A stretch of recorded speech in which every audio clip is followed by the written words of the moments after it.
Shalom à toutes et à tous, soyez les bienvenus à Beth Hatikva Haramim, la maison de l'espoir et de la compassion. Je suis très heureuse de vous retrouver à Beth Hatikva.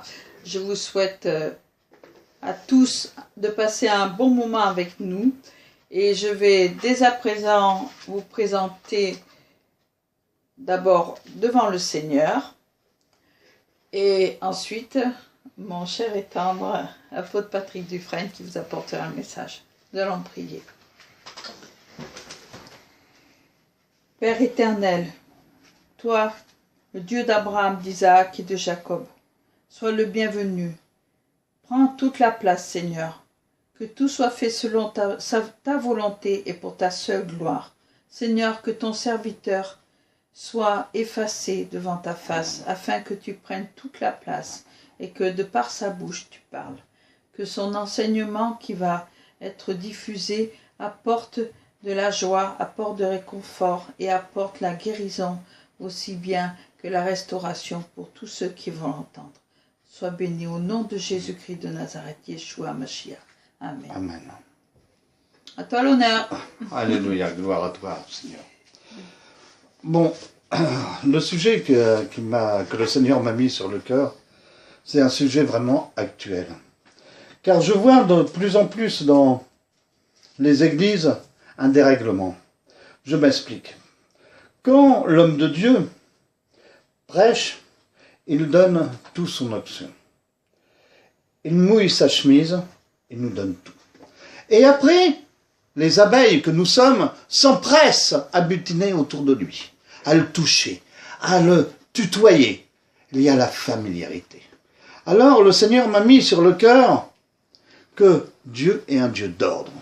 Il faut respecter l'homme de Dieu et encore mieux notre Père spirituel. Donc le sujet que nous allons aborder aujourd'hui a pour titre le respect envers notre Père spirituel et non de la familiarité. Alors bien entendu, il faut définir chaque mot. La définition de la familiarité est un nom féminin du XVIIe siècle, emprunté du latin familiaritas, familiaritas, amitié, liaison, familiarité, dérivé de familiaris, de la maison, familier. Intimité née de la fréquentation régulière d'une personne, être admis dans la familiarité d'un homme d'État, par extension, connaissance intime que l'on a d'une œuvre ou d'un auteur à la suite d'une longue régulière fréquentation. Manière de se comporter librement à l'égard de quelqu'un. Une amicale, une affectueuse familiarité. S'entretenir avec quelqu'un sur le ton de la familiarité.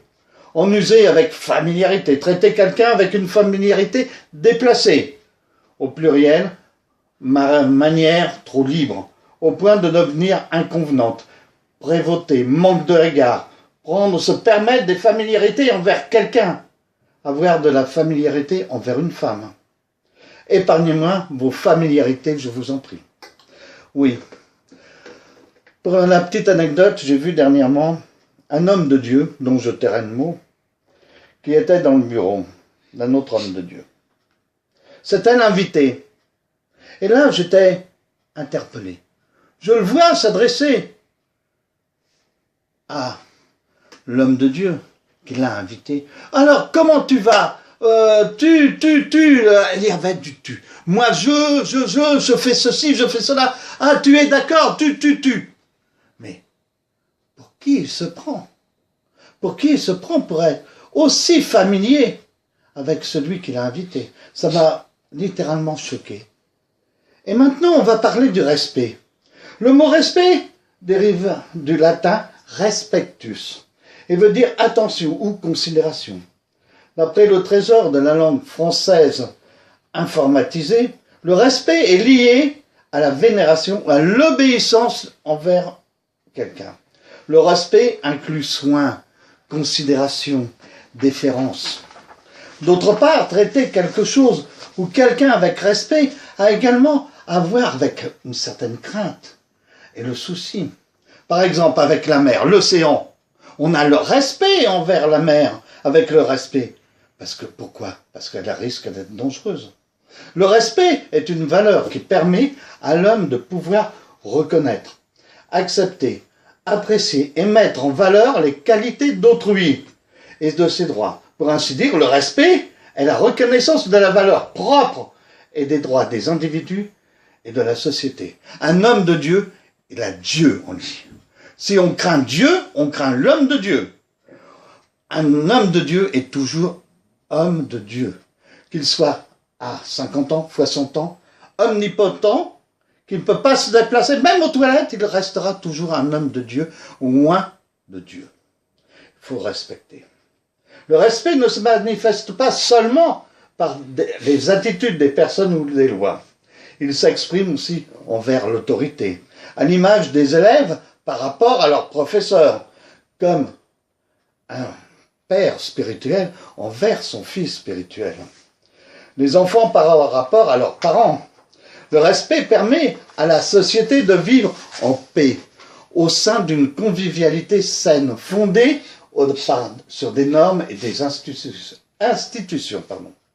Le respect implique la reconnaissance par rapport à soi et aux autres des droits et des obligations. D'où l'expression bien connue: ne fais pas aux autres, à autrui, ce que tu veux pas qu'on te fasse pour toi-même. Au contraire, le manque de respect génère quoi? La violence, les confrontations. Lorsque ce manque de respect concerne la violation d'une norme, d'une loi, il peut notamment être puni à titre formel. Cette punition peut être une contravention, voire une arrestation, car nul n'est censé ignorer la loi. Nous sommes dans un pays, et quand on enfreint la loi, on est soumis à la loi. Donc on risque d'être puni par la loi. Et si on dit aux policiers ou aux juges « mais je ne savais pas », qu'est-ce qu'on va entendre répliquer? « Mais vous devez connaître la loi. Nul n'est censé de connaître la loi. » Et nous, chrétiens, nous sommes sous le royaume de Dieu. Donc sous le royaume de Dieu, nous devons être soumis aux principes et aux lois de Dieu. Si nous faisons des infractions aux lois et aux principes de Dieu, nous ne serons pas bénis, et même nous risquons d'être punis. Comprenons-nous bien ça? Dans 1 Jean 4,20, il dit, si quelqu'un dit « j'aime Dieu » et qu'il haïsse son frère, c'est un menteur. Car celui qui n'aime pas son frère ou sa sœur qu'il voit, comment peut-il aimer Dieu qu'il ne voit pas? Et si nous avons ce commandement, que celui qui aime Dieu aime aussi son frère. Amen. C'est pour cela que Jésus associe l'amour du prochain au plus grand commandement d'aimer Dieu, dans Matthieu chapitre 22, versets 37 à 40. Notre amour envers notre prochain est la mesure de notre amour envers Dieu. Sans amour, nous sommes rien. La parole nous le dit dans 1 Corinthiens 13. Pareillement, notre soumission envers ceux qui sont en autorité sur nous, dans Éphésiens 5,20, on va le lire, est l'image de notre soumission envers Christ.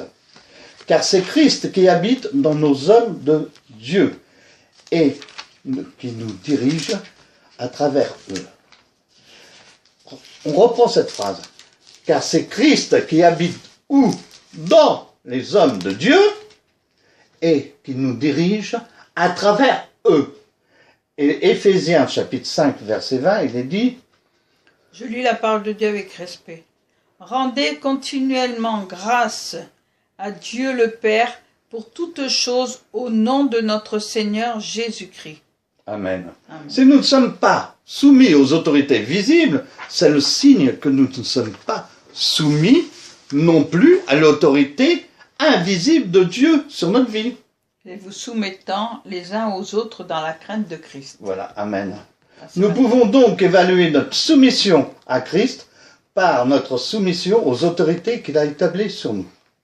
De même, notre adoration est à la mesure de l'estime que nous avons envers les autorités.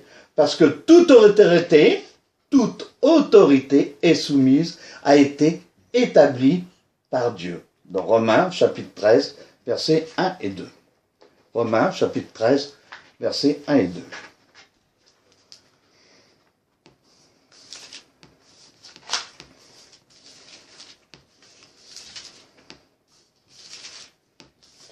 Romains, chapitre 13, versets 1 et 2, qui dit « Que toute personne soit soumise aux autorités supérieures, car il n'y a point d'autorité qui ne vienne de Dieu, et les autorités qui existent ont été instituées de Dieu. C'est pourquoi celui qui s'oppose à l'autorité résiste à l'ordre que Dieu a établi, et ceux qui résistent attireront une condamnation sur eux-mêmes. » Amen. Le mépris donc des autorités est le mépris déguisé de Dieu lui-même. Dieu dit à Moïse, à Moshe, au sujet du peuple, je vais paraphraser bien sûr, en réalité, ce n'est pas toi qui le méprises, mais c'est moi qui t'ai placé sur ce peuple.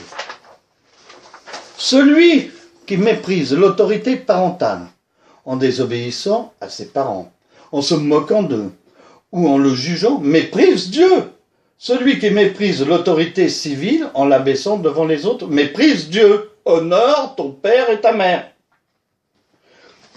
Obéissez à vos conducteurs et à tous serviteurs de Dieu. Ayez pour eux de la déférence, c'est-à-dire du respect, de la soumission. Hébreux chapitre 13, verset 17. On pourrait traduire aussi par « Obéissez à vos conducteurs et soyez-leur soumis, car ils veillent au bien-être de vos âmes.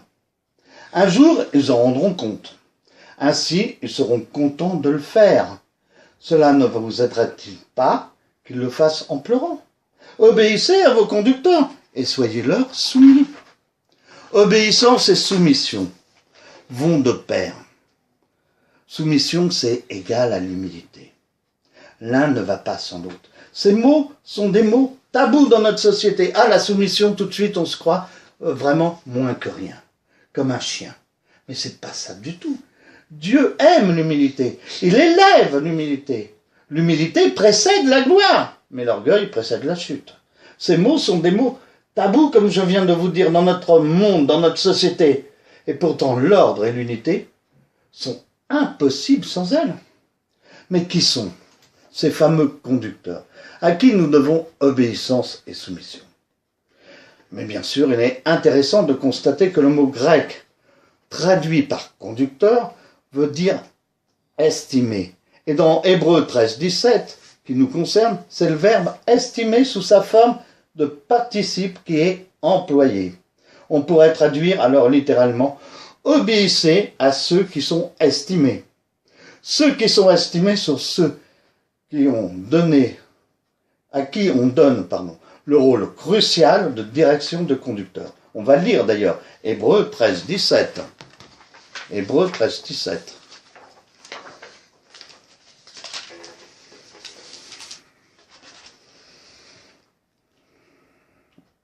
Soyons soumis, soyons humbles. Regardons l'homme de Dieu comme le Seigneur. Obéissez à vos conducteurs et ayez pour eux de la déférence, car ils veillent sur vos âmes dont ils devront rendre compte. Qu'il en soit ainsi, afin qu'ils le fassent avec joie et non en gémissant, ce qui ne vous serait d'aucun avantage. Amen. Par exemple, regardez bien, Pharaon a montré son estime envers Joseph, en l'établissant quoi? Gouverneur sur son royaume. Gouverneur est le même verbe grec que au mot participe. Acte 7, 10. Dieu donna à Joseph de la sagesse et lui fit trouver grâce devant Pharaon, roi d'Égypte, qu'il établit gouverneur d'Égypte et de toute sa maison. Obéissez à ceux qui sont estimés et soyez-leur soumis. On peut aussi se poser la question, ceux qui sont estimés par qui? Mais bien sûr, premièrement, ceux qui sont estimés le sont premièrement par Jésus, notre Seigneur lui-même. Ceux qui sont estimés sont ceux que le Seigneur a estimés tout d'abord, qui sont fidèles dans leur ministère. Jésus avait été le premier jugé digne par son Père de diriger le peuple de Dieu. Dans Matthieu chapitre 22, verset 6. Matthieu chapitre 2, verset 6. Chapitre 2. Matthieu chapitre 2, verset 6. Ah, Matthieu 2. Matthieu 2, chapitre 6. Oh, Matthieu chapitre 2, verset 6. Alléluia. Amen. Ça commence par « Et toi, Bethléem ». Terre de Juda. Amen.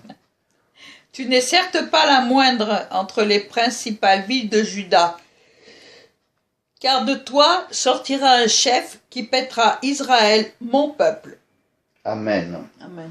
Chef, même mot en grec que gouverneur dans Acte 7, 10, et conducteur dans Hébreux chapitre 13, verset 7. Avant de quitter les siens, Jésus leur a délégué son autorité pastorale. Dans Matthieu chapitre 28, versets 18 et 20, on va le lire d'ailleurs, Matthieu chapitre 28, versets 18 à 20, il est dit, là c'est Jésus dont il est question.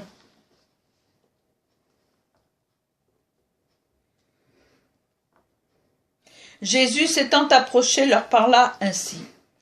Tout pouvoir m'a été donné dans le ciel et sur la terre. Allez, faites de toutes les nations des disciples, les baptisant au nom du Père, du Fils et du Saint-Esprit, et enseignez-leur à observer tout ce que je vous ai prescrit.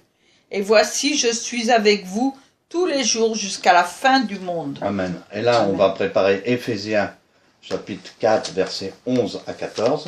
Éphésiens chapitre 4, versets 11 et 14. Donc c'est le Seigneur qui a donné les apôtres, les prophètes, les évangélistes, les pasteurs, docteurs, pour notre perfectionnement et pour l'Église.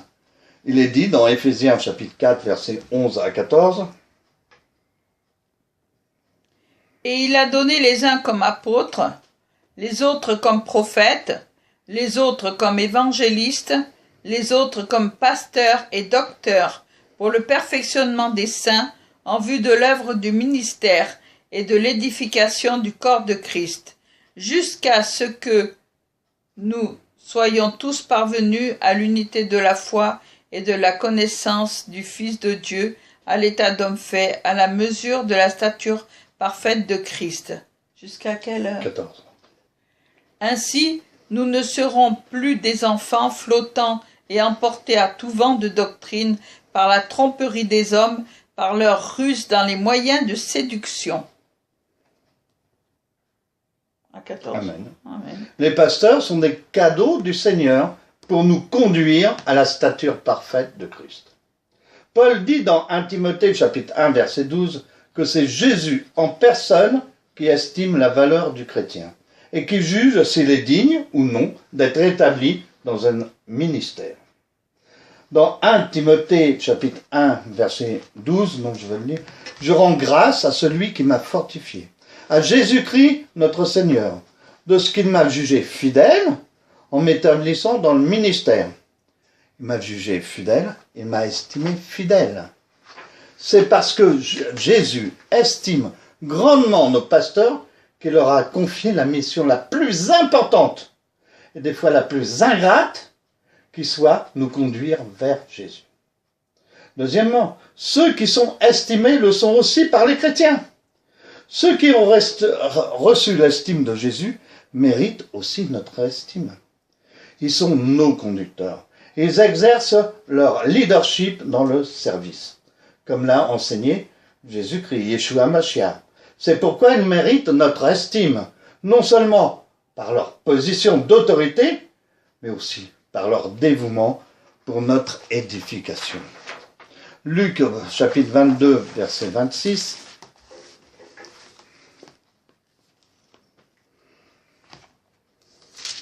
On fait un voyage dans l'Écriture. Il est bon de revoir, de relire la parole et de la méditer. Luc chapitre 22, verset 26.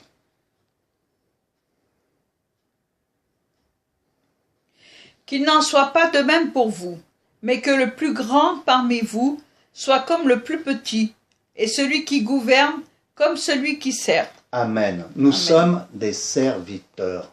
Nous sommes des serviteurs les uns les autres. Nous sommes rien. Les titres ne valent rien. Je répète, les titres ne valent rien. Ce sont les fruits que nous portons. Nous sommes que des canaux que le Seigneur se sert quand il veut et comme il veut pour l'édification du corps du Christ. Amen. Amen. Comprenons-nous ça. Dieu élève l'humble.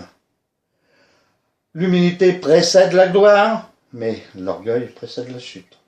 Dans Actes, chapitre 15, verset 22, l'apôtre Luc nous donne l'exemple de Jude et de Silas, comme des chrétiens qui avaient reçu l'estime de tous. À eux a été confiée la mission extrêmement délicate et cruciale de donner une direction spirituelle à la nouvelle église d'Antioche.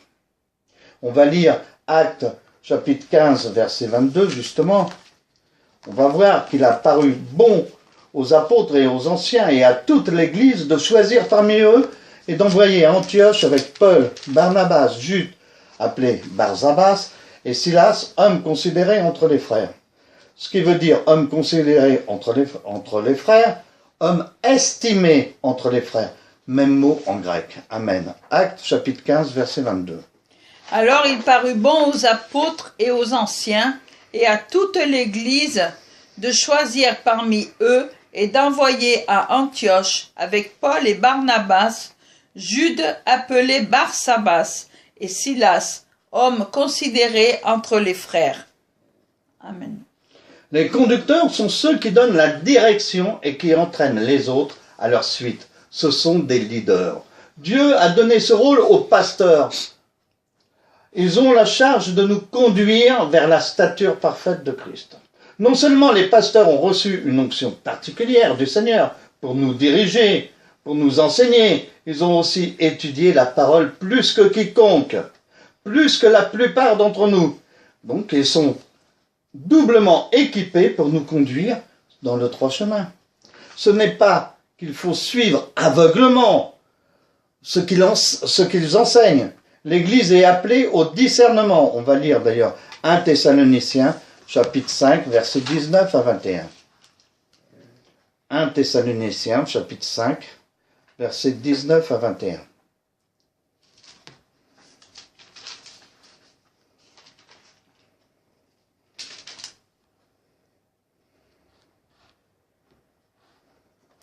N'éteignez pas l'esprit, ne méprisez pas les prophètes, si, mais examinez toutes choses. Retenez ce qui est bon. Abstenez-vous de toute espèce de mal.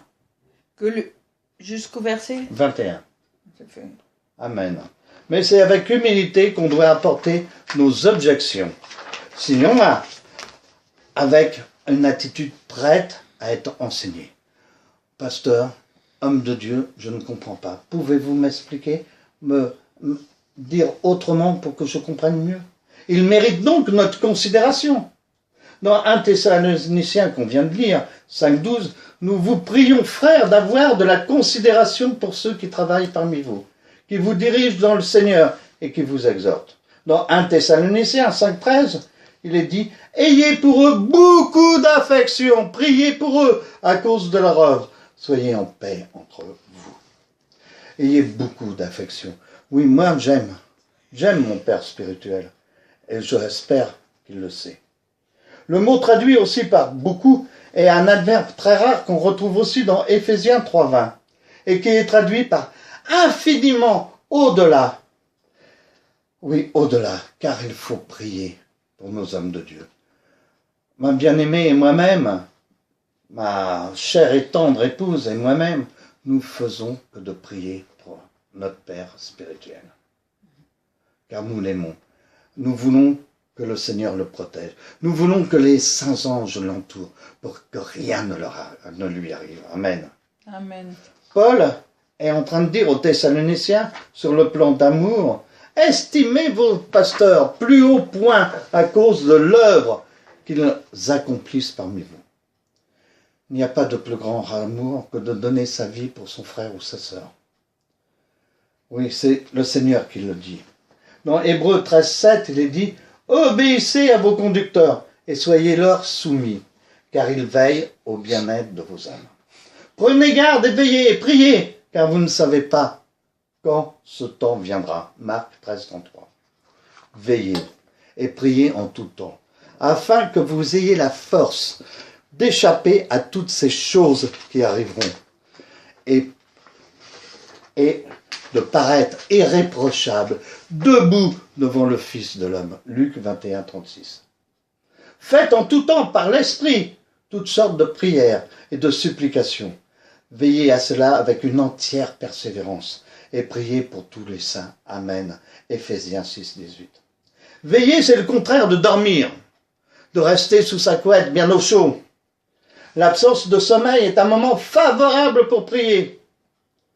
Oui, la nuit, quand tout est silencieux, quand l'esprit est tranquille. C'est ce que Jésus, dans Marc 13, 33, et Paul, dans Éphésiens 6, 18, recommandaient de le faire. Je parle à quelqu'un, là, actuellement, qui m'écoute, un homme de Dieu. Mais ce n'est pas le seul qui est à ce cas-là. On prie, on ne dort pas beaucoup. On a toujours le sommeil léger. On a toujours le téléphone à côté de nous. À la moindre alerte, on accourt. On prie sans cesse, les uns pour les autres. C'est ça, notre sacerdoce. Amen. Les disciples, dans le jardin de Gethsémani, n'ont pas pu tenir. Ils sont tombés à la première tentation. Soyez sobres, veillez, car votre adversaire, le diable, comme ma chère et tendre l'appelle, l'homme aux pantoufles, rôde comme un lion rugissant, cherchant à qui il dévorera. En bon pasteur qui veille dans les champs sur leurs brebis, ces pasteurs qui aiment leurs brebis, qui ont de la déférence pour leurs brebis, car ce sont les enfants de Dieu. Le Seigneur a donné sa vie pour chacune de ces brebis. On doit les aimer. On doit les entourer de notre amour. Les penser quand elles sont blessées, les protéger. On ne doit pas les traiter comme des moins que rien, car ce sont des princes et des princesses de Dieu. Tous ceux qui ont goûté au ministère savent que le nombre d'heures de sommeil qui a été perdu afin qu'on intercède en faveur de ceux qui sont sous notre responsabilité. Dans Hébreux 13, 7, il est dit « Obéissez à vos conducteurs et soyez-leur soumis, car ils veillent au bien-être de vos âmes. Un jour, ils en rendront compte. Le jugement sera plus sévère envers nous, car ils auront influencé un grand nombre de personnes. » Jacques 3.1. Un jour, nos pasteurs auront à rendre des comptes sur nous, sur notre engagement, sur notre comportement. Si une brebis est mal soignée ou mal nourrie, ou si une brebis s'égare, ils recevront une partie du blâme. Ils ont donc besoin de notre prière, de notre soutien, de notre amour.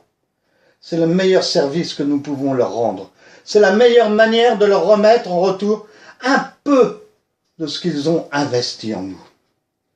Hébreux 13, 7, il est dit, continue en disant, ainsi ils seront contents de le faire. Cela ne vous aiderait pas qu'ils le fassent en pleurant. Ce n'est pas parce qu'ils sont pasteurs, parce que Jésus les a établis dans le ministère, qu'ils sont à l'abri du découragement.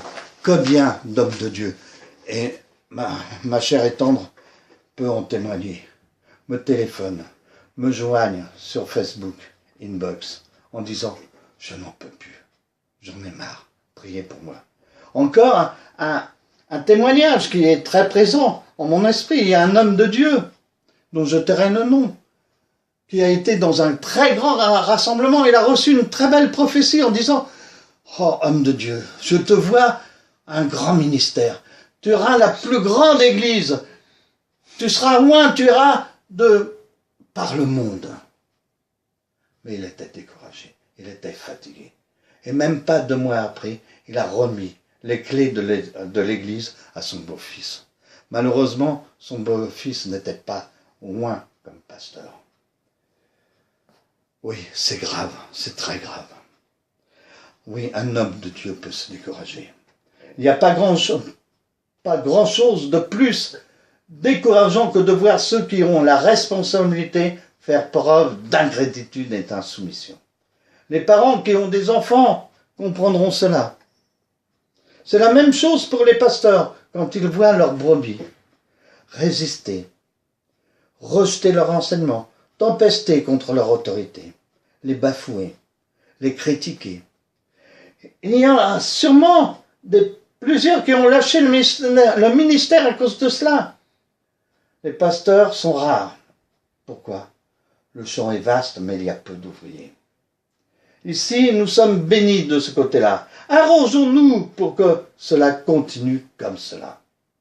Comme je l'ai dit au début, notre amour et notre soumission au pasteur sont le reflet de notre amour et notre soumission vers le Seigneur. C'est ainsi que nous pouvons préserver l'unité d'esprit et glorifier notre Dieu. Oui, tant que nous resterons soumis au pasteur, nous resterons unis, car les pasteurs sont soumis eux-mêmes au Seigneur en union avec lui. C'est ainsi que Dieu l'a voulu. Dieu est un Dieu d'ordre. Mais ce n'est pas facile pour notre génération qui a balancé par-dessus bord le respect, tous les biens, toutes les